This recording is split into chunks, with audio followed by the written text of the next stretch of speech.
Halo teman-teman, perkenalkan nama aku Titis Dwi Tami dari kelas mata kuliah Psikologi Pendidikan kelas 7A dan dengan nomor NIM 20/2010-16. Kali ini aku mau ngebahas mengenai kecerdasan emosional atau emotional intelligence. Dengerin ya. Pertama-tama aku mau membahas mengenai pengertian apa sih kecerdasan emosional. Menurut aku, kecerdasan emosional adalah kemampuan seseorang dalam menggunakan dan memahami emosi, baik emosi orang lain maupun emosi diri sendiri dengan tujuan meningkatkan kesehatan fisik dan mental. Jadi, setiap diri manusia itu pasti memiliki kecerdasan emosional yang berbeda-beda.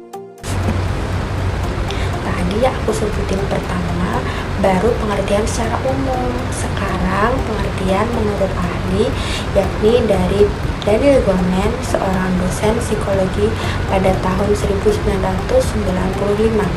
Pengertiannya berbunyi, kecerdasan emosional adalah kemampuan untuk memotivasi diri sendiri dan bertahan menghadapi frustrasi, mengendalikan dorongan hati, dan tidak melebih-lebihkan kesenangan, mengatur suasana hati, dan menjaga agar beban stres tidak melumpuhkan kemampuan berpikir. Itu tadi pengertian dari Daniel Goleman. Wah, ternyata ada 4 komponen yang mendasar dari kecerdasan emosional menurut Goleman. Yang pertama ada kesadaran diri atau self-awareness, yaitu di dalamnya ada kesadaran diri emosional, penilaian diri secara akurat, dan kepercayaan diri.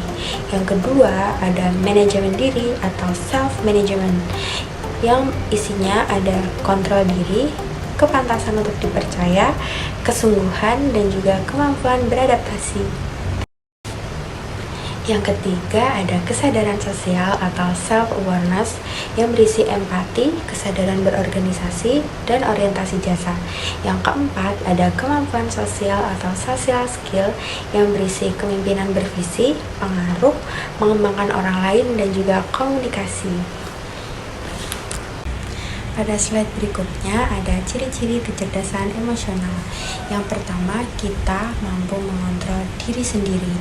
Mengontrol diri penting untuk membentuk psikologi, fisik, dan juga pola perilaku pada individu dan dapat menentukan perilaku yang keluar berdasarkan standar tertentu sesuai moral yang dianut oleh masyarakat.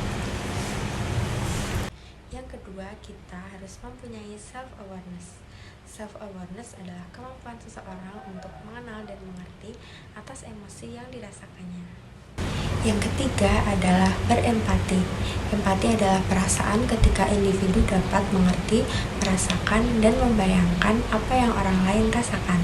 Yang keempat ada mengenali batas kemampuan diri. Seseorang memerlukan mengenali batas kemampuan diri untuk mengenal batasan dalam bertindak sehingga mereka tidak bertindak seolah-olah tahu segalanya. Nah, pada slide terakhir ini aku akan memberikan kalian cara meningkatkan kecerdasan emosional. Yang pertama ada mood journaling. Mood journaling membantu kita untuk belajar mengenali emosi dan bisa mendorong untuk menuliskan emosinya dalam sebuah jurnal. Jadi apa yang akan kita rasakan, kita akan menulis dan kita memahami emosi yang kita alami. Yang kedua ada memunculkan rasa ingin tahu yang besar.